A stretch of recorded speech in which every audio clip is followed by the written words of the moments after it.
Hi everyone, welcome to JR Tutorials. I am your friend Rahul Jaiswal. तो दोस्तों again आपका स्वागत है और उम्मीद करता हूं कि मराठी का पेपर तो आपका धमाकेदार रहा ही है और साथ ही में जो अगले दिन इंग्लिश का पेपर होने वाला है वो भी धमाकेदार होगा। तो दोस्तों जस्ट एक दिन पहले मैंने इंग्लिश का लर्निंग स्ट्रैटेजी का वीडियो अपलोड किया, काफी अच्छा आपने रिस्पॉन्स दिया, तो thank you so much for that.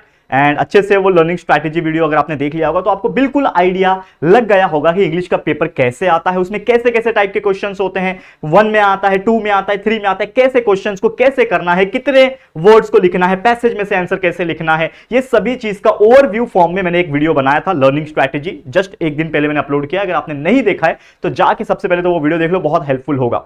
दोस्तों आज का वीडियो लेकर आया हूं एक और बेहतरीन वीडियो जिसमें हम आपको क्या बताने वाले हैं, हम आपको बताने वाले हैं जो कि होगा लैंग्वेज स्टडी का पार्ट। अब लैंग्वेज स्टडी का मतलब क्या होता है, जैसे कि आप जानते हैं इंग्लिश में पहला जो सेक्शन होता है वो पूरा लैंग्वेज स्टडी होता है जो कि लगभग 10 मार्क्स का आता है। लेकिन पूरे पेपर में देखा जाए तो ये जो कंटेंट आज मैं लेकर आया हूं आपके लिए, जिसमें लैंग्वेज स्टडी में हम आपको डूएज डायरेक्टेड्स बताएंगे अलग अलग लेवल्स के हिसाब से, ये सभी चीज ग्रामेटिकल पॉइंट ऑफ व्यू बहुत इंपॉर्टेंट है। तो प्लीज ये वीडियो को एंड तक देख लेना, बहुत छोटा वीडियो का, ऐसा नहीं बोल रहा हूं कि मैं आपको 1.5 घंटा 2 घंटा कराने वाला हूं, most probably half an hour, उससे थोड़ा सा ज्यादा हो सकता है। ठीक है, उसके अंदर ही हम वाइंड अप करने की कोशिश करेंगे क्योंकि मुझे पता है कि आप लोग का टाइम इस वक्त बहुत कीमती है और मैं चाहता हूं कि आप लोग सेल्फ स्टडी पे ज्यादा फोकस करें। इसके लिए हम बहुत ज्यादा वीडियोस भी नहीं बना रहे क्योंकि पिछले साल के अगर आप देखोगे तो हमने कई सारे वीडियोस अलग अलग टॉपिक पे, चाहे वो राइटिंग स्किल्स हो, चाहे वो आपका डू एज डायरेक्टेड हो, चाहे वो आपका क्लॉज हो, चाहे वो आपका इनडायरेक्ट डायरेक्ट स्पीच हो, ऐसे कई सारे अनगिनत, अभी तो मुझे याद भी नहीं आ रहा है, इतने सारे वीडियो मैंने बना के रखा है जिसका लिंक हमने टेलीग्राम पे भी डाला है। अभी फिलहाल में ही आप देखोगे टेलीग्राम चैनल पे ज्वाइन हो जाना, जिसका लिंक डिस्क्रिप्शन में दिया हुआ है। टेलीग्राम JR ट्यूटोरियल्स, लगभग 36,000 कुछ सब्सक्राइबर्स होंगे, जाके ज्वाइन करना। उसमें मैंने वीडियोस डाले हुए जो कि आपको खोलना है, ओपन करके देखना है, डायरेक्ट यूट्यूब से रिडायरेक्ट हो जाएगा, आप देखो, या फिर डायरेक्टली सर्च करोगे grammar video by JR tutorials या फिर writing skill exam related video, कई सारे डाले हुए हैं, आपको हेल्प हो जाएंगे। ठीक है, तो प्लीज जाके देखना, साथ ही में ये वीडियोस भी देखो, बहुत हेल्पफुल होगा। और जितना हो सके जो भी टाइम आपको बच रहा है, आपको ज्यादा टाइम आपका वेस्ट नहीं करना है, बस सेल्फ स्टडी पे फोकस करना है क्योंकि ये जो समय है जिसमें जितना हो सके खुद पढ़ोगे तो ज्यादा बेटर होगा आप लोग के लिए। जितना भी आपके पास नोट्स अवेलेबल है, चाहे डाइजेस्ट अवेलेबल 21 फॉलो कर सकते हो आप लोग, रिकमेंडेशन मेरा हमेशा रहता है, ऐसे बहुत सारी चीजें अवेलेबल है मार्केट में, तो आप उसको फॉलो कर सकते हो। ठीक है, तो जैसे मैंने बोला कि watch our previous video and learning strategy also. ठीक है, 10 मार्क्स का कंटेंट हो सकता है, उससे ज्यादा भी हो सकता है, तो चलो आप देखोगे और साथ में मुझसे बातें करना चाहते हो इंस्टाग्राम पे कनेक्ट हो सकते हो, टेलीग्राम और एप्लीकेशन तो है ही आपके लिए। ठीक है, चलो ज्यादा टाइम नहीं लेंगे, शुरुआत करेंगे। जैसे कि आप जानते हो ये सब चीज ऑलरेडी मैं बता चुका हूं कि लैंग्वेज स्टडी जो पहला सेक्शन होता है जिसमें क्वेश्चन नंबर 1A का A1 जो होता है, पहला ही क्वेश्चन जो होता है वो डूएज डायरेक्टेड आता है जो कि सिंपल लेवल का होता है। मतलब इसमें जो क्वेश्चंस पूछे जाते हैं वो नॉर्मली थोड़े से इजी वाले होते हैं। बट मैं आपको एक चीज बताऊंगा, जिसको बिल्कुल जानकारी नहीं है, जो ऐसा स्टूडेंट है जिन्होंने कभी इंग्लिश पूरे साल भर पढ़ाई नहीं की है या फिर उसको कुछ आइडिया नहीं है कि इंग्लिश के ग्रामर में क्या आता है, डूएज डायरेक्टेड में क्या आता है, ये सब बिल्कुल अंदाजा नहीं है, तो यार ये क्वेश्चन भी वो अटेम्प्ट नहीं कर पाएगा। उसको पता ही नहीं है स्पॉट द एरर का मतलब क्या होता है, उसको पता ही नहीं है पंक्चुएट का मतलब क्या होता है, ऐसे कई सारी चीजें होती है ना। तो मैं आपको बता दूं कि ऐसे कई सारे क्वेश्चंस आते हैं, जैसे पंक्चुएट करना। ठीक है, इसका एक एग्जांपल ऑलरेडी मैंने समझाया था, अगर आपको याद होगा प्रीवियस लर्निंग स्ट्रैटेजी वीडियो में। आज वो सेम कंटेंट थोड़ा सा मैं और लेकर आया हूं अलग तरीके से, आज और भी बहुत सारे एग्जांपल साथ में लाया हूं, कुछ एक्सप्लेनेशन भी लाया हूं, ध्यान से देखना। पंक्चुएट, फिर राइट टू कंपाउंड वर्ड्स, ऐसे क्वेश्चंस आते हैं, 1 मार्क्स के लिए आएगा, 2 कोई भी कंपाउंड वर्ड्स लिखना रहेगा। Arrange words in alphabetical order आता है, इसके ऊपर सभी के टॉपिक के ऊपर एक क्वेश्चन करा रहा हूं, 2 क्वेश्चंस कराऊंगा जो आपको हेल्प हो सकता है, क्योंकि एक बार आपको कॉन्सेप्ट समझ में आ गया तो चाहे कैसे भी एग्जांपल्स आने दो एग्जाम में, क्योंकि हमको पता नहीं है ना एग्जांपल कौन से आएंगे, हम लोग तो आपको 2-2 3-3 करा देंगे, चलो हो सकता है आ जाए, हो सकता है नहीं भी है, लेकिन अगर आपको उसका मतलब पता है, उसका कॉन्सेप्ट पता है, तो चाहे कोई भी एग्जांपल आने दो, आप कर सकते हो सॉल्व। जैसे मैथ्स होता है, मैथ्स में आपको मैं कंसेप्ट बता दिया कि भाई साइमल्टेनियस इक्वेशन ऐसे सॉल्व होता है, तो चाहे कोई भी एग्जांपल आने तो आप सॉल्व कर सकते हो ना। सेम वही होता है, हर एक सब्जेक्ट में वही नियम लगता है, concept is very important.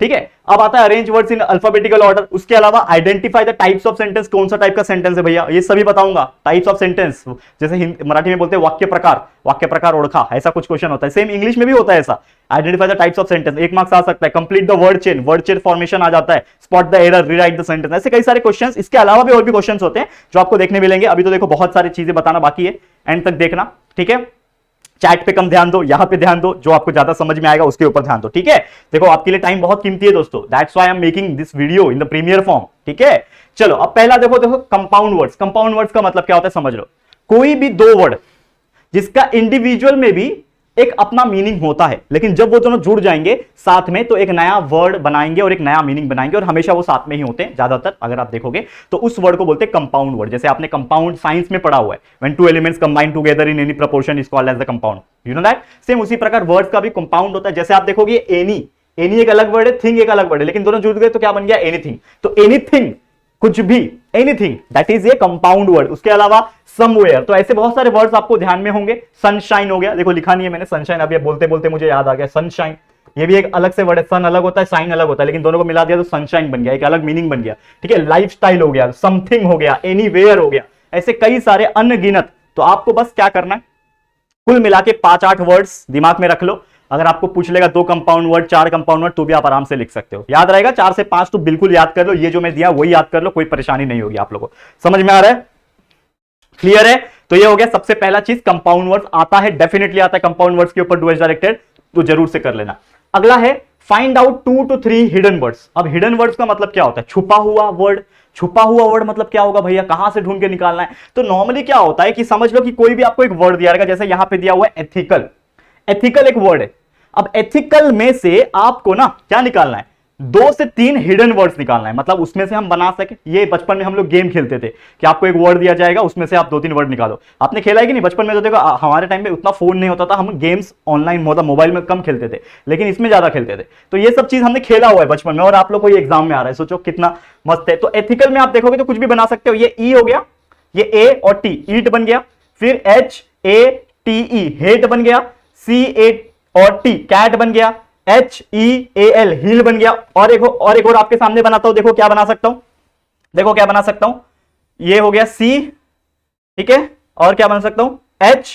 CH, हाँ देखो CHEAT, चीट, CHEAT। करते हैं कि नहीं सब लोग चीट? देखो करना नहीं है एग्जाम में, बिल्कुल गलती से पकड़े गए तो नुकसान हो जाएगा। अपने दम पे मार्क्स लाना है कि नहीं? मेहनत करके लाना है, ईमानदारी से, चाहे कम क्यों ना आए लेकिन ईमानदारी से लाना है, ताकि आप लोग को लाइफ टाइम में ना रिग्रेट ना हो कि यार एक टाइम के बाद अरे यार मैंने तो चीट नहीं किया था यार, देखो फिर भी मैंने लाया मार्क्स। तो that is the main strength. कितना मजा आता है ना सोच के कि यार बिना चीटिंग करके हम लोग इतना आगे आ रहे। ठीक है, तो ईट, हीट, कैट, ऐसे कई सारे आप बना सकते हो। तो आपको समझ लो एग्जाम में एक वर्ड आ गया, उसमें से आपको बोलेगा 3-4 वर्ड ढूंढ के निकालो इसमें से, तो आप बना कॉम्बिनेशन तैयार करके आप कोई भी वर्ड्स बना सकते हो। That is nothing but your hidden words. ये क्वेश्चंस भी आते हैं, ठीक है, जरूर से प्रैक्टिस कर लेना। ठीक है, उसके अलावा क्वेश्चन आता है make a meaningful sentence from phase. कोई भी आपको फेज दिया रहेगा, फेज मतलब एक मुहावरा, एक कहावत, या फिर कोई भी एक सेंटेंस दिया रहेगा, उसका इस्तेमाल करना है और एक नया सेंटेंस बनाना है। जैसे यहां पे लिखा विदाउट एनी सपोर्ट। अब विदाउट एनी सपोर्ट को यूज करके आपको एक सेंटेंस बनाना है। जैसे मैंने एक सेंटेंस बना रखा है, क्या बोल रहा है? आई can not walk properly without any support. मतलब जैसे कोई हैंडीकैप पर्सन होता है, ठीक है, अब हैंडीकैप पर्सन क्या बोलेगा कि आई कैन नॉट वॉक प्रॉपरली, मैं एक आराम से, मतलब जैसे इंसान चलते वैसा नहीं चल सकता विदाउट एनी सपोर्ट, क्योंकि उसको सपोर्ट चाहिए होता है, चाहे वो व्हील चेयर हो, चाहे वो एक स्टिक होती है ना, वो स्टिक लगा के चलते हैं। तो कोई भी हैंडीकैप पर्सन, खासकर जो लेग्स का जिनका प्रॉब्लम है, पैर का जिनका प्रॉब्लम है, ठीक से नहीं चल पाएंगे, तो वो यही बोलेगा कि यार आई can not work properly without any support. आप और भी सेंटेंस बना सकते हो, ठीक है ना, I can not top in the exam without my parent support, without tuition classes, without JR tutorial भी आप बोल सकते हो, अगर आपको अच्छा लगता है तो बोल सकते हो कि नहीं बोल सकते हो, करेक्ट है। तो so much things are there, आप उसका एग्जांपल्स बना के लिख सकते हो। I can not imagine my life without my parents, ठीक है, without any support of my parents, ऐसा आप लिख सकते हो, क्योंकि ये वर्ड तो होना चाहिए, विदाउट एनी सपोर्ट, ये वर्ड तो होना चाहिए उस सेंटेंस में। तो ऐसे कई सारे आपको एग्जाम में आ सकते हैं, तो डेफिनेटली आप उस चीज का क्या बना सकते हो? वर्डिंग्स जो है वो बना सकते हो। क्लियर? समझ में आ रहा है दोस्तों? ठीक है, एक सेकंड रुक जाओ, मैं पानी पी लेता हूं। ठीक है, समझ में आ रहा है? ओके, अब ध्यान देना यहां पे, अब ध्यान देना, ये 3 चीज आपको समझ में आ गया। तो देखो ऐसे क्वेश्चंस आ सकते हैं, हो सकता है ऐसे में ही आ जाए, क्वेश्चंस अलग हो सकते हैं, टाइप तो हो जाएंगे, कंपाउंड वर्ड आ सकता है, फाइंड आउट 2-3 हिडन वर्ड्स आ सकता है, मेक ए मीनिंगफुल सेंटेंस आ सकता है, ऐसे क्वेश्चंस आ सकते हैं। अगला आप देखते हैं, आप क्या पूछा है यहां पे, complete the word chain of words. आपको ना एक वर्ड दिया रहेगा, उससे आपको वर्ड चेन बनाना है। वर्ड चेन का मतलब क्या होता है? सिंपल से बात बताता हूं, एक तो मीनिंग होना चाहिए उस वर्ड में, ऐसा नहीं कुछ भी बना दो, वर्ड में मीनिंग होना चाहिए, और जो लास्ट लेटर होता है उसके बाद जो फर्स्ट लेटर आता है वो सेम होना चाहिए। फिर यहां का लास्ट लेटर, यहां का फर्स्ट लेटर, यहां का लास्ट लेटर, यहां का फर्स्ट लेटर, यहां का लास्ट लेटर, फर्स्ट लेटर, इस तरीके से वर्ड चेन बनता है। जैसे हम बचपन में ये गेम खेलते थे, आपको याद होगा, मतलब आपने खेला है कि नहीं पता नहीं, लेकिन हमने बहुत गेम खेला। हमने नेम, प्लेस, एनिमल, थिंग्स भी खेला हुआ है, ठीक है ना। एक वर्ड दिया जाएगा, उससे आपको नेम और प्लेस और एनिमल और थिंग्स के बारे में लिखना है, और दो जो जीतता था, जैसे बचपन में चिट्ठी उड़ा के चोर पुलिस खेलते नहीं थे क्या? खेला कि नहीं वो गेम? हम लोग बहुत खेलते थे यार, क्योंकि वो टाइम पे ना फोन बहुत रेयरली होता था। हम जब 10th स्टैंडर्ड में थे, तो मतलब मुझे लगता नहीं किसी के पास स्मार्टफोन होता होगा, ठीक है। किसी के घर में वो डब्बा वाला नोकिया वो नोकिया वाला वो कीपैड वाला फोन हो गया तो हो गया, मेरे फादर के पास था उस टाइम पे। तो बहुत मतलब जमाना अलग था ना यार, 2011 की मैं बात करूं अगर, तो आप लोग बहुत लकी हो और बहुत प्रिविलेज्ड भी हो, क्योंकि आपके सभी के पास स्मार्टफोन है और आप हमें देख पा रहे हो यहाँ पे, हम भी आपको पढ़ा पा रहे हैं, तो it is very good thing. लेकिन हम लोग कभी कभी ना वो हम लोग इमेजिनेशन पॉइंट ऑफ व्यू सोचे यार क्या जमाना हुआ करता था, आज से ज्यादा नहीं, सिर्फ 10 साल पहले, तो यार बहुत चीजें अलग अलग हो गई है दोस्तों। तो सेम उसी प्रकार देखो यहाँ पे समझ लो एक वर्ड दिया था कॉल। अब ये कॉल है क्या, ये आपको पिछले साल भी पूछा हुआ था। तो कॉल एक वर्ड है जिसका मतलब होता है कॉल करना, बुलाना या फिर बात करना। अभी लास्ट में एल आ गया, तो एल से कुछ वर्ड सोच लो, एल से कुछ भी सोच, लायन सोच तो लायन, ठीक है ना। एल फॉर और क्या होता है, एल फॉर लव भी होता है, एल फॉर लव, आप लोगों को तो पता ही है लव के बारे में, ठीक है। तो मैंने यहां पे लिखा एल फॉर लाई, फिर लाई लिखा तो लास्ट में ई आ गया। अब ई से कुछ भी वर्ड इमेजिन कर लो, ठीक है। तो ई से एलिफेंट भी हो सकता है, ई फॉर एग भी हो सकता है, ई फॉर मैंने एंजॉय लिखा हुआ है, वाई आ गया, ठीक है। अब वाई से क्या होता है, कुछ भी बोल सकते हो, Y for yak, Y for yacht, या वाई फॉर यल, चिल्लाना, यल लिख दिया, लास्ट में एल आ गया। एल से कुछ भी लिख सकते हो, लर्न। तो इस प्रकार से क्या बन गया, एक वर्ड का चेन बन गया, मतलब first letter is equal to last letter. तो इस प्रकार से नए नए वर्ड्स बनाना है तो आपका ये कंप्लीट द वर्ड चेन बन जाएगा, ठीक है। इसके अलावा identify the types of sentence, ये बहुत इंपॉर्टेंट है, इसमें आपको मैं सिखा भी रहा हूं। यहाँ पे जो ये चीज अगर आप ध्यान से देखोगे, ये चीज मैं आपको सिखाने वाला हूं कि पहली बात तो ये टाइप्स ऑफ सेंटेंस होता क्या है। इसके ऊपर कई सारे वीडियो मैंने बनाए, बाई चांस आपको नहीं पता है तो मैं आपको सबसे पहले एक मिनट दे दो मुझे, मैं आपको कुछ बताना चाहता हूं। बहुत सारे वीडियो, ग्रामर के वीडियोस लगभग 50 से 60 video, writing skills, letter writing, ठीक है, इन verbal, non verbal to verbal communication, verbal to non verbal, speech writing, ऐसे कई सारे अनगिनत टॉपिक्स के ऊपर ऑलरेडी मैंने वीडियो बनाया दोस्तों, ठीक है। अब आप बोलोगे सर कब बनाया, ये हमने जब 2022 का बोर्ड एग्जाम हो रहा था, सेम आपका सिलेबस भी वही था, तो सेम मैंने वीडियो बनाया था और वही चीज देखा जाए तो आती है ना, सिलेबस तो चेंज नहीं हुआ। तो जो 9-10 महीने पहले जो मैंने वीडियोस बनाए थे वो भी चीज अभी भी यूजफुल है, ठीक है। तो जो मैंने ऑलरेडी बनाया है तो वापस से वो बना के थोड़ा सा मुझे लगता है कि यार वो नाइंसाफी होगी पुराने वीडियोस के साथ। तो मैं आप लोग को एक ही चीज बोलूंगा, हमने वो सभी वीडियोस के लिंक को एक ही बार टेलीग्राम पे अपलोड कर दिया है। आप जाके देखोगे तो आपको ढूंढने में टाइम नहीं लगेगा, आप सीधा टेलीग्राम पे जाओ, हमारे जेआर ट्यूटोरियल टेलीग्राम पे सर्च करना, या फिर लिंक डिस्क्रिप्शन में दिया हुआ है टेलीग्राम चैनल का, ज्वाइन करो जाके। कुछ करना नहीं यार, कुछ पैसा लगता नहीं, आपको जानते ही वो सब चीज में जाना है, वीडियोस आपको धड़ाधड़ मिल जाएंगे, वो वीडियो पे क्लिक करना, देखना, एक वीडियो हो गया देख के दूसरा वीडियो देखना है। तो इस तरीके से आप लगभग अगर आप 1-1.5 घंटा 2 घंटा स्पेंड करते हो ना, तो आपको वो पूरा टॉपिक क्लियर हो जाएगा, ठीक है। और जो हमने एक कल वीडियो बनाया, आज जो वीडियो बना रहे, होपफुली कल भी एक वीडियो अगर मैं बना सकूं तो मैं बना दूंगा डेफिनेटली, ठीक है। तो बस वही चीज है, ठीक है। और एक चीज और मैं पर्सनल लेवल बोलना चाहूंगा, मैं थोड़ा कम एक्टिव इसलिए भी हूं क्योंकि my father is suffering from some disease, आप बोल सकते हो, ठीक है। तो बीमार है काफी ज्यादा, ठीक है, और मुझे उनका ध्यान रखना पड़ रहा है, ठीक है। मम्मी भी थोड़ी बहुत बीमारी रहती है, तो दैट्स वाई मैं उनको ज़्यादा टाइम स्पेंड कर रहा हूँ, मेरे फैमिली को ज़्यादा टाइम दे रहा हूँ मैं, ठीक है। बट डेफिनेटली जैसा मैंने आपसे कहा है कि मैंने हर चीज़ मेहनत करके रखी है, आप लोगों के लिए हर चीज़ मेहनत करके रखी है। कभी कभी थोड़ा इमोशनल फील करता हूँ उस चीज़ के लिए, लेकिन पूरा मेहनत करके रखा है और आगे भी करता रहूँगा, ये मेरा प्रॉमिस है। जब जब आप मुझे याद करोगे मैं आपके सामने खड़ा रहूँगा। तो जितने भी कॉन्टेंट्स है प्लीज़ अच्छी तरीके से देखो, प्यार दो, जितना हो सके वीडियोज़ को देखो और शेयर करो अपने दोस्तों के साथ। बहुत सारे लोगों को पता भी नहीं चलता है, तो प्लीज़ शेयर टू एवरीवन, बस इतना बोलना चाहूँगा, ठीक है। चलो अब यहाँ पे declarative, interrogative, imperative and exclamatory, ये है क्या, ये 4 टाइप के सेंटेंस होते हैं। जैसे आपने मराठी का मैंने ही पढ़ाया था आपको ग्रामर, बहुत सारी चीज मैंने पढ़ाया था, तो उसमें आपने प्रश्नार्थी, आज्ञार्थी, ठीक है, विधानार्थी, ठीक है, और भी क्या था, एक उद्गारार्थी, ये 4 टाइप के थे। सेम वही चीज है, ये क्या है, डिक्लेरेटिव, इंटरोगेटिव, इंपेरेटिव और एक्सक्लेमेटरी सेंटेंस, ये 4 टाइप के सेंटेंस होते हैं। आप पहचानोगे कैसे, क्वेश्चंस तो आएंगे लेकिन पहचानना आना चाहिए, क्योंकि आपको तो लिखना है कि identify the type of sentence. अब आपको कोई भी स्टेटमेंट आ गया और आपको नीचे लिखा रहेगा कि पहचानो, identify the type of sentence. तो पहला क्वेश्चन है, देखो, he came to school and then went out immediately. सीधा सीधा क्या बोल रहा है कि यार वो स्कूल आया एंड उसके बाद स्कूल से बाहर चला गया, वेंट आउट इमीडिएटली। तो ये एक सेंटेंस क्लियर हुआ, तो ये क्या रहेगा, डिक्लेरेटिव, मतलब उसने क्लियरली एक डिक्लेरेशन दे दिया, उसने अपना एक स्टेटमेंट बता दिया, डिक्लेरेशन में दे दिया कि यार वो तो स्कूल आया फिर चला गया।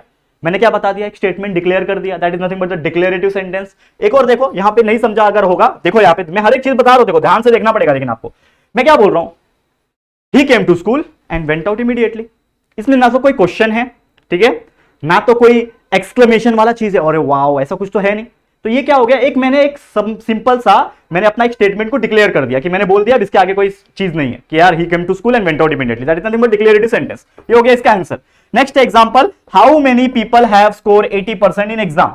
2 चीज से पहचानोगे, एक तो यहां पे क्वेश्चन मार्क दे दिया, ठीक है, दूसरा यहां पे बोल दिया हाउ। हाउ मतलब एच से स्टार्ट हो रहा है, तो जब भी कोई एच से चालू हो रहा है, हाउ, वेयर, WH वाले क्वेश्चन, वेयर, ठीक है ना, और क्या होता है, वेयर, वाई, ऐसे क्वेश्चन आते हैं, मतलब वो सवाल पूछ रहा है। तो अगर आपका कोई सवाल पूछ रहा है, एक सेंटेंस में अगर कोई सवाल पूछ रहा है, तो वो क्या होगा, इंटरोगेटिव, इंटरोगेशन करना, सवाल पूछना। पुलिस वाले क्या करते हैं, इंटरोगेट करते हैं, तो इंटरोगेटिव सेंटेंस हो जाएगा ये कौन सा सेंटेंस हो जाएगा, इंटरोगेटिव। इसके अलावा just go home and bring me my favourite food, जाओ घर पे जाओ और मेरा फूड लेके आओ, ये क्या बोल रहा हूं मैं, just go home and bring me my favourite food. मतलब कहीं ना कहीं मैं क्या कर रहा हूं, एक ऑर्डर जैसा कुछ चीज दे रहा हूं। और जब भी ऐसा कुछ आता है, कमांड देना, कुछ ऑर्डर देना, कुछ रिक्वेस्ट करना, that is nothing but your imperative sentence. ये ऑलरेडी पढ़ाया है मैंने, मतलब पूरा डिटेल वाइज पढ़ा है, लेकिन जैसे कि आप जानते हैं एग्जाम चल रहा है तो फास्ट फास्ट जाऊंगा ना, रिवीजन करा रहा हूं मैं। ये सब टॉपिक्स के ऊपर वीडियो आपको मिलेगा हमारे चैनल के ऊपर, ठीक है। तो इंपेरेटिव सेंटेंस हो जाएगा, क्या हो जाएगा वो, इंपेरेटिव सेंटेंस। क्योंकि यहां पे मैं क्या बोल रहा हूं, just go home and bring my favourite food, मतलब ये क्या हो जाएगा, इंपेरेटिव सेंटेंस। वैसे एक और एग्जांपल क्या है मेरे पास, देखो, wow what a beautiful day. हम लोग बोलते हैं ना, wow what a beautiful day. यार इसको, ये डायलॉग मार के मुझे ना वो उसकी याद आ गई, मशहूर गुलाटी, वो तारक नहीं, तारक मेहता नहीं, क्या बोलते, कपिल शर्मा वाला मशहूर गुलाटी था ना पहले, वाह व्हाट अ ब्यूटीफुल डे, ऐसा बोलता था ना। ठीक है, तो हम लोग क्या बोल रहे हैं यहाँ पे, एक भावना व्यक्त कर रहे हैं। जब भावना व्यक्त करते हैं ना, वाओ, ठीक है ना, ओ माय गॉड, इसे सैड वाला, एक्साइट वाला, ऐसा कुछ चीजें आ जाती है, तो समझ जाना कि वो हो रहा है एक्सक्लेमेशन। और यहां पे एक्सक्लेमेशन मार्क आपको दिख जाएगा, देखो ये एक्सक्लेमेशन मार्क है, तो एक्सक्लेमेशन मार्क दिख गया, मतलब समझ जाना कि वो सेंटेंस क्या है, वो है आपका एक्सक्लेमेटरी सेंटेंस। कौन सा स्टेटमेंट है, एक्सक्लेमेटरी सेंटेंस है। समझ में आ गया दोस्तों, क्लियर है। तो उम्मीद करता हूं कि आपको ये चीज भी बहुत ईजी तरीके से समझ में आ गया होगा। ओके, तो देखो ये सभी टाइप के क्वेश्चंस हमने करा दिए। नॉर्मली देखा जाए तो चाहे वो कंप्लीट द वर्ड चेन हो, इसमें हमने टाइप्स ऑफ सेंटेंस पढ़ा दिया। आप 4 टाइप के होते हैं, तो आपको माइंड में क्लियर रखना है कि कोई भी सेंटेंस दिया है तो उसको पढ़ो और समझो कि ये क्या टाइप का क्वेश्चन है भाई, इंटरोगेटिव है कि इंपेरेटिव है, अरे क्या है ये। तो अगर आप पहचान जाओगे तो definitely you will get 1 marks here, 1 marks आराम से मिल जाएगा। अगला देखो, और भी कुछ क्वेश्चंस लाया हो यहां पे आपके सामने, जो कि आप देख पा रहे हो। ध्यान देना, ध्यान देना बच्चे लोग, क्या बोल रहा है, make sentence using word tear.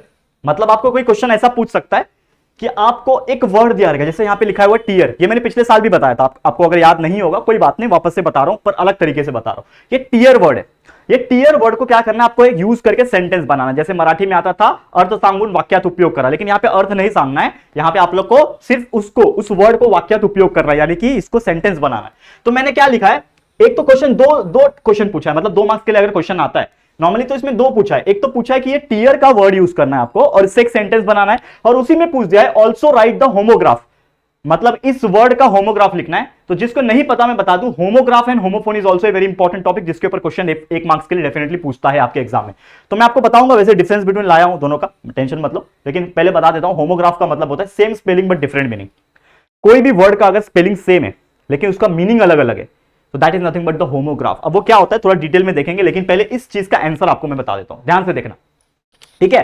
तो समझ लो क्या बोल रहा है कि make sentence using word tear, तो टीयर का यूज करके मैं एक सेंटेंस बनाता हूं। जैसे यहां पे मैंने क्या लिखा है, there was tear in my eyes when I completed 1 million subscribers. ये सही बात है, जिन्होंने मेरा लाइव सेशन देखा होगा जब हमारा 1 मिलियन का काउंटडाउन चल रहा था, 998, 999, तो आपको याद होगा कि जैसे हमारा 1 मिलियन कंप्लीट हुआ था तो लगभग मैं इमोशनल हो गया था और मेरे आंख से आंसू निकल गए थे। लाइव, वो भी हम लाइव थे, पूरी दुनिया ने देखा होगा, मतलब पूरी दुनिया नहीं, मतलब जो भी हमारे 1 मिलियन लोग, हमारी फैमिली जो है, हमारी जेआर फैमिली जो है 10 लाख की, उन्होंने सभी ने मुझे रोते हुए देखा है, ठीक है। तो ये सच बात है, ये स्टेटमेंट मैंने ऐसे नहीं लिखा, ये मैंने एकदम एक्यूरेट सोच के लिखा हुआ है। टीयर का मतलब क्या होता है, आंसू, अश्रू म्हणतात मराठी में, ठीक है। आंसू जो होता है आंख से जब निकलता है, that is nothing but year. ये एक हमें एक बोलते हैं ना खुशी वाला फीलिंग देता है और एक रोने वाला फीलिंग देता है। तो उस टाइम में मैं खुश भी था, इमोशनल भी था, तो दैट्स व्हाई मेरे आंख से टीयर निकला। तो मैं क्या लिख सकता हूं, एक स्टेटमेंट बना सकता हूं। क्या बना सकता हूं, there was tear in my eyes when I completed 1 million subscriber. तो आप लोग भी अपना स्टेटमेंट बना सकते हो सकता है आप ऐसा लिख सकते हो कि there was tear in my eyes when I scored 90% in my board examination, ऐसा भी लिख सकते हो। तो कोई भी स्टेटमेंट आप बना सकते हो, लेकिन वो टीयर जो वर्ड है, ये आप देख पा रहे हो, ये टीयर, ये जो टीयर वर्ड है उस स्टेटमेंट में होना चाहिए। तो बन गया आपका 1 मार्क्स आपको मिल गया। लेकिन इसमें एक और क्वेश्चन पूछा था, क्या, ऑल्सो राइट द होमोग्राफ, मतलब उस टीयर वर्ड का होमोग्राफ बताना है, ठीक है, और उससे एक सेंटेंस बनाना है, ठीक है। अब देखो यहां पे एक तो टीयर का मतलब मैंने आपको बताया था, एक टीयर का मतलब होता है आंसू, हिंदी में मराठी में आंसू बोलते हैं, अश्रु बोलते हैं, आंसू, आंख में से आंसू निकलता है, एक टीयर का मतलब होता है। और एक टीयर का मतलब होता है, सेम स्पेलिंग होता है, क्योंकि होमोग्राफ का मतलब होता है same spelling but different meaning. तो टीयर, एक तो टीयर हो गया, इसका मतलब होता है आंसू, और एक और टीयर होता है, एक और टीयर होता है जिसका मतलब होता है फाड़ना। जैसे कोई पेपर को आप फाड़ देते हो, तो आपने क्या किया, वो पेपर को टीयर कर दिया, टीयर माय पेपर, ठीक है। तो टीयर माय पेपर मतलब पेपर को फाड़ दिया, टीयर कर देना, ठीक है ना, फाड़ देना। तो मैंने एक स्टेटमेंट बनाया उससे भी कि you need to tear off the top of the packet of biscuit. जैसे बिस्किट है हमारे पास, बिस्किट का पैकेट जो होता है उसके टॉप को जब तक फाड़ेंगे नहीं तब तक हम खा नहीं सकते। तो एक बच्चा बोल रहा होगा कि you need to tear off, tear off मतलब क्या बोल रहा है, टीयर वर्ड यूज किया। तो यहां पे टीयर का मतलब क्या है, फाड़ना। यहां पे टीयर का वर्ड मतलब है आंसू, यहां पे टीयर का मतलब है फाड़ना। तो यहां पे दोनों मीनिंग, दोनों सेंटेंस अलग अलग हो गए। तो ऐसे क्वेश्चंस आ जाएंगे, कोई भी एक वर्ड दिया रहेगा आपको, और वो वर्ड से आपको उसका ओरिजिनल सेंटेंस बनाना है और उसी वर्ड का होमोग्राफ यूज करके एक और सेंटेंस बनाना है। तो ऐसे क्वेश्चंस भी आ सकते हैं, तो डेफिनेटली आप उसको अच्छे से सोच सकते हो और ऐसे क्वेश्चंस को जितना हो सके प्रैक्टिस कर सकते हो। ठीक है, समझ में आ गया? यहां तक क्लियर है? ठीक है, आगे बढ़ जाएं, अगले क्वेश्चंस की तरफ जाते हैं और भी क्या क्वेश्चंस लाया हूं देखते हैं। अगला क्वेश्चन है यहाँ पे होमोग्राफ एंड होमोफोन्स। जैसे कि क्वेश्चंस कभी कभी आते हैं कि एक वर्ड दिया रहेगा और आपको बोला रहेगा इसका होमोग्राफ भी बताओ, इसका होमोफोन्स भी बताओ। 1 मार्क्स के लिए क्वेश्चंस जनरली मैंने देखा हुआ है आते हैं। ठीक है, तो होमोग्राफ्स क्या होता है, होमोफोन्स क्या होता है, मैं आपको बताता हूं। सिंपल सी बात है, होमोग्राफ का तो मीनिंग मैंने अभी अभी बताया कि सेम स्पेलिंग रहेगा, स्पेलिंग सेम रहेगा लेकिन उसका मीनिंग डिफरेंट रहेगा। होमोग्राफ और होमोफोन्स में बच्चे कंफ्यूज हो जाते हैं, उल्टा फुल्टा लिख के आ जाते हैं। याद रखना, होमोग्राफ, ग्राफ का मतलब same meaning different, same spelling different meaning, same spelling different meaning. एक होता है होमोफोन्स, फोन्स आ गया, फोन का मतलब होता है साउंड, तो साउंड सेम रहेगा, मतलब बोलने के लिए सेम लगेगा लेकिन उसके स्पेलिंग्स अलग अलग रहेंगे। ठीक है, सॉरी सेम मीनिंग लिख दिया मैंने, सेम डिफरेंट स्पेलिंग। ठीक है, क्या है, डिफरेंट स्पेलिंग। ठीक है, थोड़ा सा करेक्ट कर लेना, डिफरेंट स्पेलिंग होता है, सेम साउंड रहेगा।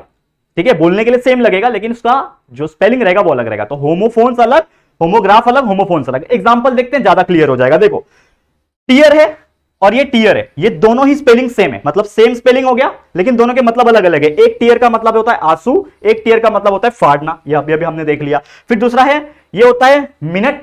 ठीक है, ये होता है मिनट, ये होता है माइन्यूट।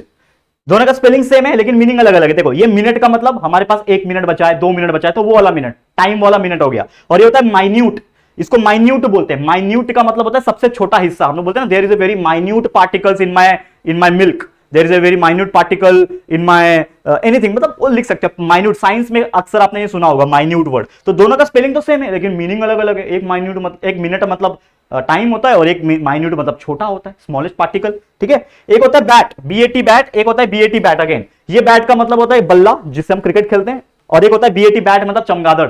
ठीक है, चमगादड़ लटकते हैं ना उल्टा, ये हो करके ऐसा। ठीक है, तो बैट होता है, करेक्ट। और उसके बाद देखोगे तो पीएआर के पार्क, और एक और है पीएआर के पार्क। दोनों ही स्पेलिंग सेम है लेकिन दोनों अलग अलग है। एक होता है पार्क करना, हम लोग गाड़ी को पार्क करते हैं, चाबी दिया, वेले वेले होते हैं ना उसमें, क्लब्स वगैरह में। ठीक है, पता है ना, जिसका काम होता है गाड़ी को पार्क करना। हम जब बड़े बड़े होटल में जाते हैं ना, तो हम अपनी गाड़ी जब होटल के एंट्रेंस पे लाते हैं ना, तो उसके बाद हम गाड़ी से उतर जाएंगे और चाबी जो है एक आदमी आएगा, वो चाबी उसको दे देना होता है, वो आपकी गाड़ी को पार्क कर देगा और आपको चाबी लाके दे देगा। इसको बोलते हैं वैले। ठीक है, एक काम होता है, जैसे वेटर होता है वैसे वैले होते हैं जो गाड़ी को पार्क करते हैं। ठीक है, समझ में आया? तो गाड़ी पार्क करना वो वाला पार्क हो गया। और एक होता है पीएआर के पार्क, पार्क मतलब गार्डन वाला पार्क जिसमें हम टहलने जाते हैं, पार्क। तो दोनों का स्पेलिंग सेम है लेकिन मीनिंग अलग अलग था, तो that is nothing but your homograph. तो ये क्या रहेंगे, होमोग्राफ रहेंगे। ऐसे 3-4 एग्जांपल याद कर लेना, आएंगे एग्जाम में। ठीक है, अगला मैंने बोला होमोफोन, सेम साउंड रहता है, बोलने के लिए सेम लगेंगे लेकिन स्पेलिंग अलग अलग होगा। जैसे BIRTH birth, BIRTH birth, BERTH birth, ये भी बर्थ है, ये भी बर्थ है, लेकिन ये बर्थ मतलब पैदा होना, ये बर्थ मतलब सीट। ट्रेन में जाते हो, ट्रेन में तो बर्थ होता है, बर्थ नंबर 9, बर्थ नंबर 10, पता है, उसको बोलते हैं सीट, बर्थ। उसके अलावा CAST cast, CASTE caste. Caste का मतलब CAST कास्ट मतलब होता है कास्ट करना। जैसे आपने देखा होगा ना कि ये वाले डायरेक्टर ने इस हीरो को कास्ट किया है उस मूवी में, तो कास्ट करना। और एक CASTE कास्ट होता है, ये स्पेलिंग अलग अलग हो गए लेकिन साउंड तो सेम है, ये भी कास्ट है, ये भी कास्ट है। समझ में आ रहा है? लेकिन दोनों का मीनिंग अलग है, ये कास्ट अलग, ये CAST कास्ट मतलब हमारी क्या बोलते हैं उसको, जाति बोलते हैं कास्ट को, क्या हम लोग बोलते हैं ना, अरे तेरा कास्ट ये है, तेरा कास्ट ये है, ऐसा बोलते हैं ना। इसके अलावा फेयर, FAIR फेयर, और एक होता है FARE फेयर।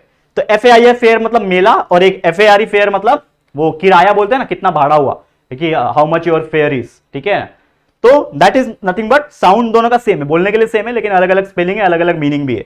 फ्लावर, फ्लावर, ठीक है, इसको बोलते हैं फ्लावर, इसको भी बोलते हैं फ्लावर। ये होता है फूल, फ्लावर मतलब गुलाब का फूल वगैरह, ये फ्लावर मतलब आटा। ठीक है, HEAL हील, हील मतलब हील होना, यार मैं ठीक हो रहा हूं। एक होता है HEEL हील, हील मतलब जो एड़ी होती है ना, जो हील वाली सैंडल पहनती है लड़की लोग, हील, एड़ी, that is nothing but same. तो इतना सारे एग्जांपल है, और भी आप 4-5 एग्जांपल अपनी तरफ से लर्न कर लेना, आपको मिल जाएंगे, आपके जो भी नोट्स आप फॉलो करते होंगे मिल जाएंगे। ठीक है, मीनिंग समझ में आ गया? तो अगर आपको मीनिंग समझ में आ गया तो आप आराम से कोई भी क्वेश्चन के आंसर बहुत ईजी तरीके से और अच्छे तरीके से लर्न कर सकते हो। समझ में आ गया यहां तक? तो ऐसे कुछ क्वेश्चंस आ सकते हैं आपके पहले क्वेश्चंस में डुएट डायरेक्टेड में, जो आपको अच्छे से अच्छा मार्क्स, क्योंकि क्या होता है ना, पहले क्वेश्चन अगर आप अच्छा कर लोगे और कॉन्फिडेंस के साथ 10 में से 10 निकाल लोगे ना, तो कॉन्फिडेंस अपने आप बढ़ जाएगा। आगे का क्वेश्चन तो पैसेज है और बाकी चीजें हैं, ठीक है, और कैसे करना है, पैसेज में से आंसर ढूंढना है, क्या क्या पॉइंट्स ध्यान में रखना है, वो सभी चीज आपको मैंने बता दिया है लर्निंग स्ट्रैटेजी में, ठीक है। राइटिंग स्किल्स में लेटर राइटिंग क्या होता है, ये सभी चीज के ऊपर वीडियो ऑलरेडी बन गया है, पिछले साल के कई सारे वीडियो से आप सर्च करना बस मिल जाएंगे। नॉन वर्बल टू वर्बल, बाकी स्पीच राइटिंग, ठीक है ना, बाकी हर एक चीज मैंने बता रखी है। करेक्ट है। अब देखो क्या है अगला, हाँ, use words and make a meaningful sentence. कभी कभी ऐसा भी क्वेश्चन होता है, मैंने एक एग्जांपल अभी भी बताया, आपको एक वर्ड दिया रहेगा, आपको उसको यूज करना है, आपको वर्ड को क्या करना है, यूज करना है, और उसका एक मीनिंगफुल सेंटेंस बनाना है। जैसे कि यहां पे लिखा हुआ है कंपैशन एंड एम्बिशियस, ये दो वर्ड है। अब ये दोनों वर्ड को आपको यूज करना है एक सेंटेंस में। कैसे करोगे आप, मीनिंग समझो पहले। कंपैशनेट, कंपैशन एंड एम्बिशियस, बहुत ही कंपैशन है उसके अंदर, बहुत ही हिम्मत वाला है, एम्बिशियस है, बड़े बड़े सपने देखने वाला व्यक्ति है। तो एक सेंटेंस बना सकते हो सिंपल सा, क्या बना सकते हो, we must not be so ambitious. देखो बहुत अच्छा है, ये सेम चीज मैंने आपको पिछले साल भी बताया होगा, जिन्होंने पिछले साल 10th बोर्ड एग्जाम दिया था। ये डायलॉग मुझे बहुत अच्छा लगता है। क्या बोलता है कि we must not be so ambitious that our feelings of compassion are drown. मतलब क्या है इसका, समझो, मतलब समझो, मतलब समझ जाएगा तो आप बोलोगे कि वाह सर क्या अच्छी बात कही आप। मतलब ये है कि हमें इतना भी लाइफ में एम्बिशियस नहीं हो जाना चाहिए कि हमारा जो फीलिंग्स होता है ना कंपैशन का, वो ड्राउन हो जाए। मतलब हमें अपने लाइफ में सिर्फ आगे बढ़ने के लिए इतना ज्यादा एम्बिशियस नहीं हो जाना है, मतलब सिर्फ हम लोग अपने सक्सेस और सब इसके एम्बिशंस के बारे में ही सोच रहे हैं, ताकि हमारा जो फीलिंग होता है वो नीचे आ जाए, ठीक है। तो हम इंसान है यार, इंसान की मदद करता है, फीलिंग्स, तभी तो यार एक जानवर में एक इंसान में यही तो फर्क होता है। तो it is just a statement, ऐसे आप कई सारे स्टेटमेंट बना सकते हो। अगर कोई भी स्टेटमेंट वर्ड्स आए, मतलब समझ लो कोई भी वर्ड्स आए, उसका एक मीनिंगफुल सेंटेंस आप अपने मन से बना सकते हो। बस आपका इंग्लिश थोड़ा सा करेक्ट होना चाहिए, इंग्लिश इधर उधर हो जाएगा तो मार्क्स कट सकते हैं आपके, तो वर्डिंग्स पे आपको ध्यान देना है, ठीक है। नेक्स्ट हो गया, ये हो गया, ये हो गया। अब अगला देखो क्या है, ये देखो बहुत इंपॉर्टेंट क्वेश्चन आया, क्या आ गया, pick out the modal auxiliary.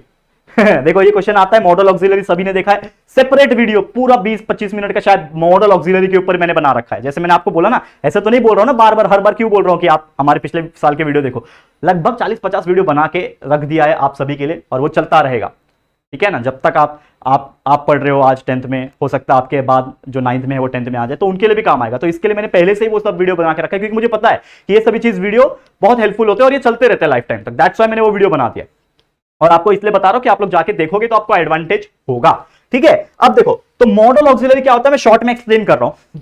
Model auxiliary को नॉर्मल तौर पे बोलते हैं इर्रेगुलर वर्ब्स। इर्रेगुलर वर्ब्स मतलब वो वर्ब्स तो हैं, लेकिन वो इर्रेगुलर तरीके से यूज होते हैं। एक होता है वर्ब नॉर्मल वाला, वर्ब मतलब होता है क्रिया, ठीक है ना, वर्ब मतलब होता है क्रिया। अगर आप कोई एक्शन कर रहे हो, कोई काम कर रहे हो, रीड कर रहे हो, राइट कर रहे हो, रनिंग कर रहे हो, स्विमिंग कर रहे हो, भाग रहे हो, साइकिलिंग कर रहे हो, ये सब वर्ब्स होते हैं, that is nothing but your क्रिया। लेकिन एक होता है इर्रेगुलर वर्ब, जो कि उस वर्ब को एक तरीके से क्या करता है, उसके आगे लग जाता है और उसको एक मीनिंगफुल सेंटेंस बनाता है, बट वो होता है इर्रेगुलर वर्ब। जैसे एग्जांपल के तौर पे समझने की कोशिश करेंगे, हम बहुत सारे स्टेटमेंट्स लाए हैं, उसमें हम पहचानते हैं कि क्या है आपका मॉडल ऑक्सिलरी। अब देखो ये जो मैंने लिखा हुआ है मॉडल ऑक्सिलरी वर्ब्स, अगर आपको मॉडल ऑक्सिलरी वर्ब एग्जाम में पूछता है कि इसमें से बताओ कि कौन सा मॉडल ऑक्सिलरी वर्ब है, तो ये 9 चीज याद रख लेना, यही होंगे आपके मॉडल ऑक्सिलरी वर्ब। कौन कौन से, can, could, will, would, shawl, should, may, might, must. ये कितने हो गए, 9, 1 2 3 4 5 6 7 8 9, ये 9 वर्ड याद रख लेना। कौन से, can, could, will, would, shawl, should, may, might, must.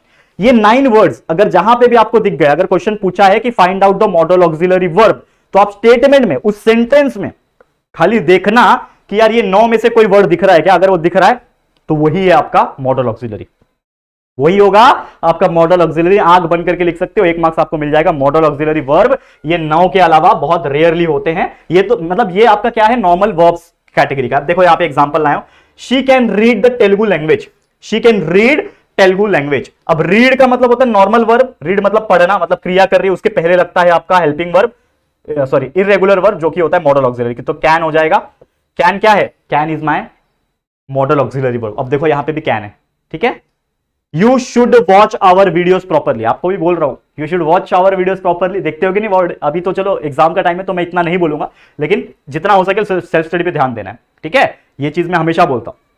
तो आप देखा करो वीडियोस, अच्छी बात है। लेकिन यहां पे वॉच मतलब हो गया नॉर्मल वर्ब, उसके पहले आता है इर्रेगुलर वर्ब जो कि शुड है। आप देखो इसमें शुड लिखा हुआ है, शुड है, देखो है, लिख दिया, ये आ जाएगा आपका मॉडल ऑक्सिलरी वर्ब। इसमें तीसरा एग्जांपल देखो, we must attend his marriage, मुझे उसकी शादी अटेंड करनी चाहिए, ठीक है।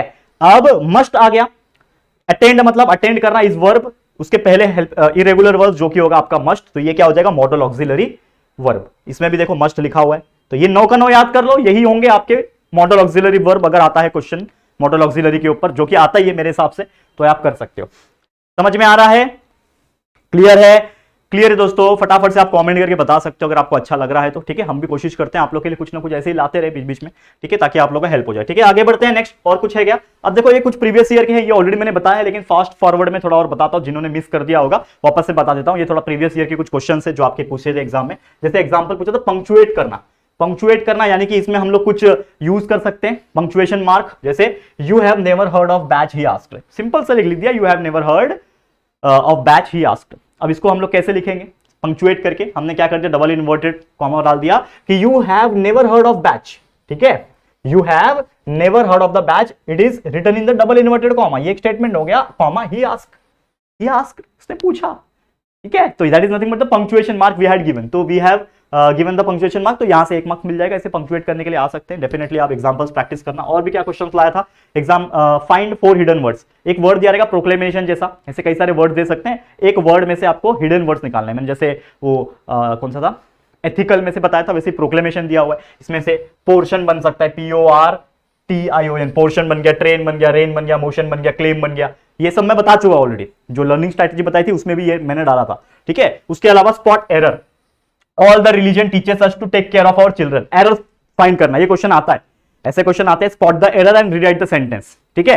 तो स्पॉट द एरर करना, ऑल द रिलीजन टीचर्स, अब टीचर्स नहीं होता नॉर्मली, ये इंग्लिश में गलत वर्ड है, टीचर्स नहीं होता, टीच होता है, तो ये क्या हो जाएगा टीच, मतलब ये teachers is the wrong answer, तो ये मेरा क्या हो जाएगा स्पॉट द एरर में, ये मेरा एरर स्पॉट हो गया। अब उसको करेक्ट कर सकते हो, all the religion teach us to take care of our children, correct करके लिख दिया, तो स्पॉट द एरर हो गया, आधा marks, and rewrite the statements आधा मार्क्स, 1 मार्क्स मिल गया। अगर 2 मार्क्स के लिए आएगा तो 1 मार्क्स पहचानने का, 1 मार्क्स सेंटेंस लिखने का, इस तरीके से आप स्पॉट एरर कर सकते हो, ठीक है। उसके अलावा एक क्वेश्चन आता है arrange in alphabetical order, alphabetical order में अरेंज करना है, तो कोई भी क्वेश्चंस दे सकते हैं, मतलब 4-4 5-5 वर्ड्स दिया रहेगा, उसको अल्फाबेट जो सबसे पहला वर्ड होता है, आप देखो पहला वर्ड आई है यहाँ पे, इसका भी आई है, इसका भी आई है, इसका भी आई है, तो चारों आई हो गए, तो जब उसके बाद दूसरा वर्ड देखने का, क्योंकि सब आई है तो ठीक है। अब दूसरा वर्ड क्या है, एन है, ये एन है, ये भी एन है, ये भी एन है, तो दूसरा वर्ड भी गया। तीसरा वर्ड डी है, ये डी है, ये वी है, ये टी है, तो देखो डी पहले आता है, तो ये दोनों वर्ड्स के बीच में अभी कंपटीशन चल रहा है कि पहला कौन आएगा। अब यहां पे डी हो गया, डी हो गया, फिर अगला है चौथा ई, और ये आई, तो ई पहले आता है, फिर आई आता है, तो इनडेफिनाइट सबसे पहले आएगा, तो देखो देखो मैंने सबसे पहले इनडेफिनाइट लिखा है, उसके बाद इनडिस्प्यूटेबल आएगा, वो लिख दिया मैंने। अब उसके बाद यहां पे टी और वी है, तो वी आता है पहले कि टी आता है, तो इंटरैक्शन पहले आएगा क्योंकि टी पहले आता है, तो इंटरैक्शन लिख दिया, और लास्ट में जो बच गया वो इन्वेंशन। तो इस प्रकार से आप जो भी वर्ड्स आपको दे रहेंगे, आप उसको अल्फाबेटिकल ऑर्डर जो है वो आराम से लिख सकते हो। सिंपल है यार, मतलब मैं क्या ही बोलूं, इतना सिंपल है कि मजा ही आ रहा होगा आप लोग को, ठीक है, समझ में आ गया। नेक्स्ट है यहाँ पे कंपाउंड वर्ड्स, क्या होता है कंपाउंड वर्ड्स ऑलरेडी बता चुका हूं, जैसे एक और एग्जांपल है ice cream, real estate, hot dog, living room, ऐसे कई सारे कंपाउंड वर्ड्स आ सकते हैं, बस आपको लिखना है, करेक्ट। और भी कुछ बचा है क्या हमारे पास? चलो और भी है, जैसे कि आपको ये मैंने बता चुका हूं कि डू एज डायरेक्टेड जो होते हैं, जो 2 मार्क्स के लिए आते हैं नॉर्मल, उसमें कन्वर्जन ऑफ टेंसेस आ जाता है, ठीक है, चेंज द वॉइस आ जाता है, डायरेक्ट इनडायरेक्ट नरेशन आ जाता है, ठीक है, फ्रेम सेंटेंस जिसमें होमोग्राफ होमोनिम्स आ जाते हैं, मैंने ऑलरेडी होमोग्राफ्स बता चुका हूं आपको, ठीक है। तो एग्जांपल है यहाँ पे और एक, doctor Kalam's own life was nourished bye multiple faith, ये भी मैंने क्वेश्चन लिया था लर्निंग स्ट्रैटेजी में, जिन्होंने वीडियो देखा है उनको पता होगा मैं किस बारे में बात कर रहा हूं। तो मल्टीपल फेथ से चालू करना है, स्टार्ट विद मल्टीपल फेथ, तो क्या बोल रहा है, multiple faith nourished doctor Kalam's own life, मतलब मैंने मल्टीपल फेथ से चालू किया। ये मैं ज्यादा टाइम इसलिए ले रहा हूं क्योंकि ऑलरेडी मैंने ये कराया हुआ है, ठीक है, ये इसमें मैंने इंक्लूड किया हुआ, यही स्लाइड्स में है, इसके लिए मैं आपको वापस से बता रहा हूं, हो सकता है कुछ लोग का रह गया। Word register of 4 word, 4 words बनाने हैं म्यूजिक से, बनाने हैं मतलब कैसा, उस वर्ड के जो मिलता जुलता वर्ड होता है, जैसे म्यूजिक आ गया, तो म्यूजिक आया तो हम गिटार बजाते हैं, पियानो बजाते हैं, ठीक है ना, मेलोडी होता है, सॉन्ग होता है, लिरिक्स होता है, ये सब आप लिख सकते हो यहाँ पे, तो इस प्रकार से रजिस्टर वर्ड्स कर सकते हो। और कुछ है क्या हमारे पास? ठीक है, हाँ, अब देखो ये आ गया हमारा डू एज डायरेक्टेड वाला क्वेश्चन। अब कुछ रियल लाइफ एग्जांपल है, ये सब लास्ट ईयर वाले हैं, लास्ट ईयर वाले हैं जो हमने आपको इंक्लूड करके बताए थे, जिन्होंने वीडियोस देखे होंगे उनको आइडिया होगा कि ये किस बारे में है, लेकिन जिन्होंने नहीं देखा है तो ये फटाफट फास्ट फॉरवर्ड में आपको रिवीजन करा देता हूं, ताकि कम समय में आप लोग को ये सब चीज की जानकारी हो जाए, क्योंकि मुझे पता है आप लोग का टाइम बहुत कीमती है, तो मैं ज्यादा टाइम नहीं लूंगा वीडियो बनाने के लिए, आप लोग अपना सेल्फ स्टडी पे ज्यादा फोकस करो, लेकिन फटाफट बता देता हूं, ठीक है, ऑनलाइन टाइम कम स्पेंड करो, सेल्फ स्टडी पे ज्यादा टाइम दो। चलो अब देखो यहाँ पे डू एज डायरेक्टेड 5 मार्क्स का क्वेश्चन है, 5 मार्क्स का क्वेश्चन, डू एज डायरेक्टेड। पहला क्वेश्चन क्या है, rewrite the sentence in a present perfect tense. Question आया, देखो क्या बोल रहा है कि आपको एक सेंटेंस दिया है, दिख रहा है कि नहीं क्लियर? देखो मैंने थोड़ा हैंडराइटिंग में लिखा हुआ है, इसके लिए थोड़ा सा आपको क्लियर नहीं दिख रहा होगा, लेकिन आप थोड़ा क्वालिटी बढ़ा लेना वीडियो का, लगभग यार 720p तक कर लेना तो आपको क्लियर दिखाई देगा, ठीक है? वीडियो कर लेना वैसा। अब क्या क्वेश्चन पूछा है, एक सेंटेंस है, I had been work for JR tutorials for almost a year. ठीक है, जेआर ट्यूटोरियल के लिए काम कर रहा हूं, थोड़ा सा मेरे को ग्रामेटिकल मिस्टेक लग रहा है, लेकिन इसको हम लोग करेक्ट करेंगे। कैसा? Rewrite the sentence in a present perfect tense. Present perfect tense बनाना है, मतलब जो चल रहा है अभी, प्रेजेंट परफेक्ट टेंस बनाना है। तो क्या लिखूंगा मैं, I have worked for JR tutorials for almost a year. मैंने क्या किया यहां पे, वर्क का क्या कर दिया, वर्कड कर दिया, हैव हैड का कर दिया हैव, तो ये क्या बन गया, प्रेजेंट परफेक्ट बन गया। कई सारे वीडियोस बनाए हैं वैसे टेंसेस के ऊपर, आप जाके देखोगे तो आपको समझ में आएगा कि कैसे कन्वर्जन होता है। हैड का हैव हो गया, वर्क का वर्कड हो गया, और बीन हट गया, that is nothing but the present में चल रहे हैं हम लोग। तो I have worked for JR tutorials for almost a year. ठीक है, उसके बाद मेक सेंटेंस ऑफ होमोफोन्स। जैसे होमोफोन्स आता है, होमोफोन्स क्या आता है, जैसे मैंने आपको बताया, that is same spelling different meaning. जैसे फेयर आ गया, ये तो मैंने बता चुका हूं ना, फेयर का I had visited my village fair, गांव के मेले में मैं गया हूं। फेयर का travelling to Boisar cost 50 rupees as a fare, बना दिया। कोई भी सेंटेंस आप बना सकते हो, ठीक है। फिर अगला देखो, चेंज टू इनडायरेक्ट नरेशन। आपको इनडायरेक्ट बनाना, ये क्वेश्चंस आते हैं एग्जाम में, इनडायरेक्ट वाले इनडायरेक्ट वाले आते हैं क्वेश्चंस। क्या बोल रहा है पहला क्वेश्चन, क्या बोल रहा है, I made some good money yesterday ही एक्सप्लेन। मतलब मैंने, जो भी इंसान होगा वो क्या बोलता है कि I had made money, good money, मतलब अच्छे खासे पैसे उसने कमाए यस्टरडे, कल के दिन, ही एक्सप्लेन, ऐसा बोला। अब इसको क्या करना है, इनडायरेक्ट बनाना है। तो मैं क्या लिखूंगा, इनडायरेक्ट में डबल इन्वर्टेड कॉमा वगैरह हट जाता है, क्योंकि ये हमारा डायरेक्ट हो गया, ये इनडायरेक्ट में बनाना है। तो हम लोग क्या लिखेंगे, उसने क्या बोला, ही एक्सप्लेन था ना, तो सीधा सीधा ही एक्सप्लेन दैट, दैट आ गया। देखो इनडायरेक्ट में दैट आता है, सीधा सी बात कि ये जो डबल इन्वर्टेड कॉमा था वो डायरेक्ट में था, ही एक्सप्लेन। अब ये इसको इनडायरेक्ट बनाना है यार, तो इनडायरेक्ट बनाएंगे तो he explain that he had made some good money yesterday, the previous day. Yesterday का प्रीवियस डे हो गया, यस्टरडे जो था उसका क्या हो गया, द प्रीवियस डे। तो हम लोग क्या लिखेंगे, he explain that he made some good money the previous day. तो दैट इज योर आंसर। इस प्रकार से आप डायरेक्ट को इनडायरेक्ट में कन्वर्ट कर सकते हो। इनडायरेक्ट को डायरेक्ट, डायरेक्ट को इनडायरेक्ट कैसे बनाते हैं, सेपरेट वीडियो से, जिसमें कई सारे एग्जांपल्स होंगे, तो आप वो वीडियो देख के आप अपना ये कर सकते हो, प्रैक्टिस कर सकते हो। अगला क्या है, चेंज द वॉइस। ये क्वेश्चन डेफिनेटली एग्जाम में एक हाथ मार्क्स के लिए आपको देखने मिल जाता है। Change the voice is very common question nowadays. क्या बोल रहा है, I cut out T for the next 3 month. मतलब मैंने अपना चाय को बंद कर दिया अगले 3 महीने के लिए। ठीक है, इसका चेंज द वॉइस कैसे लिखेंगे, क्या कट किया, टी कट किया, तो टी को पहले लिखो, तो tea was cut out by me. किसने कट किया, मैंने बंद किया, तो tea was cut out by me for the next 3 month. इस प्रकार से आप लिख सकते हो, tea was cut out by me for the next 3 month. तो इस प्रकार से आप कोई भी सेंटेंस का चेंज द वॉइस कर सकते हो, बहुत ईजी होता है ये सब चीजें। क्लियर, समझ में आ रहा है दोस्तों? उम्मीद करता हूं कि आपको बहुत हेल्पफुल लग रहा होगा ये चीज, और ऐसे कुछ एग्जांपल्स अगर आएंगे तो आपको एक बेसिक अंदाजा हो गया होगा माइंड में कि कैसे कैसे आप कन्वर्ट कर सकते हो। ठीक है, बहुत बेसिक है, बहुत बेसिक है। आगे बढ़ जाते हैं, और कुछ है क्या हमारे पास? हाँ, और क्या है, देखो do as directed challenging activities में क्वेश्चन आते हैं। अगर एक ही क्वेश्चन आया 2 मार्क्स के लिए आता है, जो कि आपका अगेन 2 मार्क्स का हो जाएगा, क्वेश्चन नंबर 1B में आ जाता है। इसमें आपको मॉडल ऑक्सिलरी पूछता है, तो बता दिया आपको मैंने मॉडल ऑक्सिलरी क्या होता है, कैसे पहचानते हैं। Change the degree of comparison के क्वेश्चन आ जाते हैं। Use same words as noun as well as verb. कोई वर्ड ऐसे आ जाते हैं जिसको नाउन और वर्ब के तौर पे यूज कर सकते हैं। एग्जांपल मॉडल ऑक्सिलरी का लाया था आपके पास कल भी, जो मैंने वीडियो बनाया था, इसमें भी है। चलो चेक कर लेते हैं, चेक कर लो फटाफट से। मॉडल ऑक्सिलरी पहचानना है, could I use your PC for surfing net. ठीक है, कुड आई यूज, अब देखो यहां पे आ गया चुपचाप कुड, कुड आ गया ना, दिमाग से निकाल दो, बाकी चीजें पढ़ने की जरूरत नहीं। मैंने 9 याद कराए थे आपको, 9 कैन, कुड, शॉल, शुड, ये सब। कुड आ गया, लिख दो, could is my modal auxiliary. Could model auxiliary है। कभी कभी पूछता है कि उस सेंटेंस में ना वो जो वर्ड आ गया मॉडल ऑक्सिलरी, उसका मतलब क्या है, मतलब उसका फंक्शन क्या है, काम क्या है। तो ये कुड क्या कर रहा है, परमिशन मांग रहा है। देखो, could I use your PC, क्या मैं आपका पीसी इस्तेमाल कर सकता हूं नेट चलाने के लिए, मतलब क्या कर रहा हूं, परमिशन। तो इसका कोई अगर फंक्शन पूछेगा, जो कि आधा मार्क्स के लिए पूछा जा सकता है कि फंक्शन भी बताओ, मॉडल ऑक्सिलरी को पहचानो और उसका फंक्शन भी बताओ, तो आप उसका बता सकते हो कि परमिशन मांग रहा है। ये मैंने बताया था लास्ट वीडियो में भी। Name and identify subordinate clause. Subordinate clause के ऊपर भी वीडियोस है, लेकिन चेक कर लो। क्वेश्चन है, when we were designing the first supercomputer it all come back home. ठीक है, तो सबऑर्डिनेट क्लॉज क्या हो जाएगा कि मेन मुद्दा क्या है इसमें, that is when we were designing the first supercomputer, that is the subordinate clause. और टाइप क्या है इसका, एडवर्ब है। ठीक है, तो ये सब चीजें हैं जो ऑलरेडी बता चुका हूं, फिर से एक बार देख लो। इसके अलावा और क्या है हमारे पास, देखो एक और है, डू एज डायरेक्टेड। दिख रहा है कि नहीं, क्लियर? ठीक है, कोशिश कर रहा हूं, आप लोग थोड़ा जूम करके देख लेना। अगर आप वीडियो भी जूम होता है, आपको पता ही है ना, वीडियो जूम करके देख सकते हो, क्वालिटी बढ़ा लेना। ठीक है, हमारे पास ये हैंड रिटन था, इसके लिए मैंने इसका स्क्रीनशॉट डिस्प्ले किया हुआ है, लेकिन कोई बात नहीं, आपको दिख रहा होगा, और मैं आपको रीड करके तो बता ही रहा हूं, जो चीजें हैं ना वो रीड करके बता रहा हूं, टेंशन मत लेना। ठीक है ना, अब देखो क्या बोल रहा है डू एज डायरेक्टेड में, अलग अलग क्वेश्चन आते हैं। Begin the sentence with no sooner, मतलब कोई सेंटेंस दिया हुआ है as soon as the thief escape, दिख रहा है कि नहीं, मैं भी देखने की कोशिश कर रहा हूं, हाँ क्लियर है थोड़ा, लेकिन आपको दिख रहा होगा। तो as soon as the thief escaped the family inform the cops, police को बताया उसने।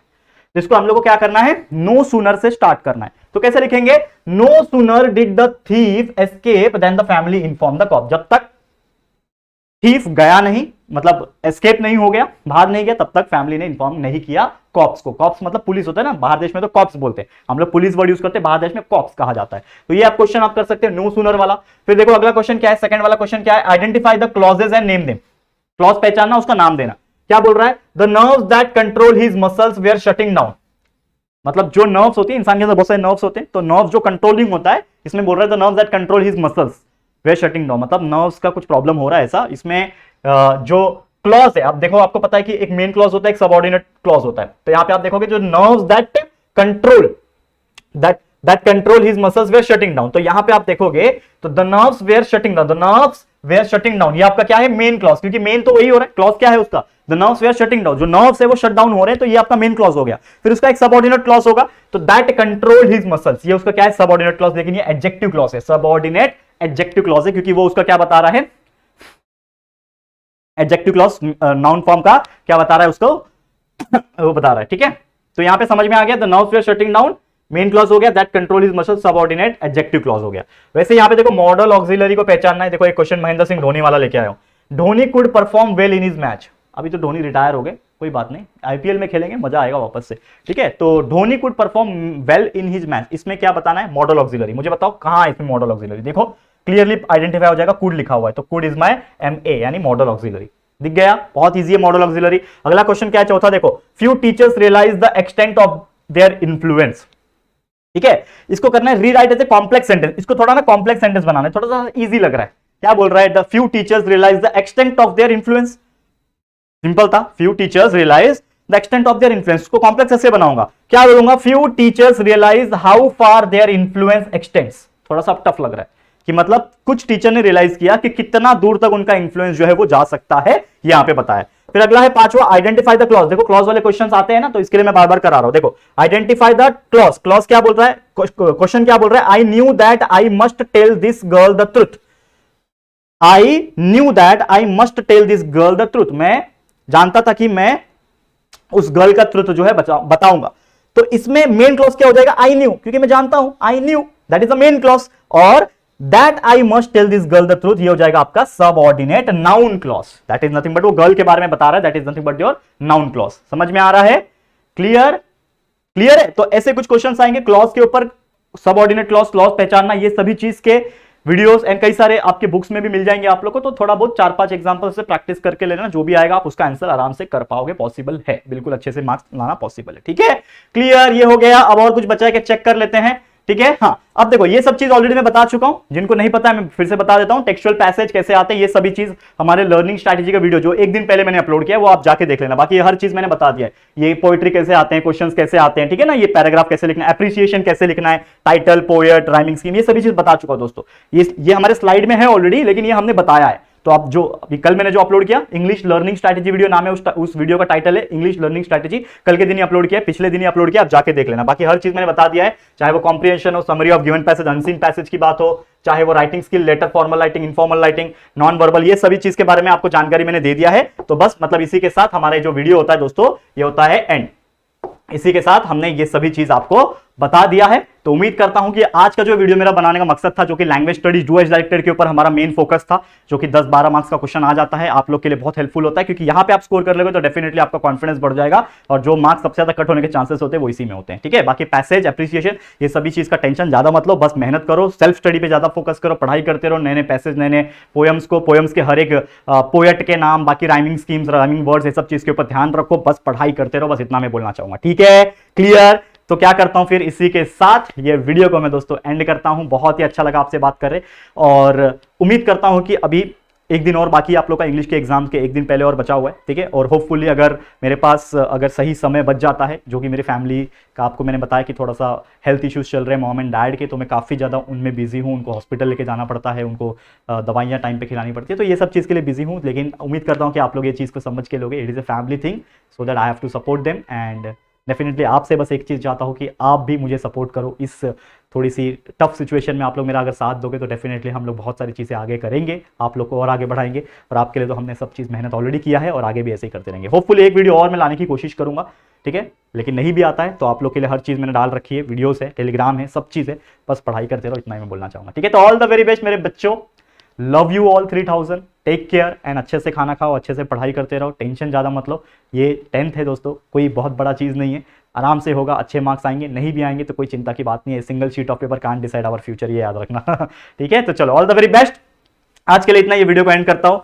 उम्मीद करता हूँ आपको बहुत अच्छा लगा। अगर ये वीडियो पसंद आया होगा तो प्लीज लाइक कर देना, जाते जाते आप लाइक करोगे तो काफी अच्छा मोटिवेशन आता है, तो लाइक कर देना, शेयर करना अपने दोस्तों के साथ, और अगर पहली बार आए हो चैनल पे तो चैनल को प्लीज सब्सक्राइब कर देना, ठीक है दोस्तों। तो जल्दी मिलेंगे हमारे एक और नई वीडियो में, तब तक के लिए thank you and good bye.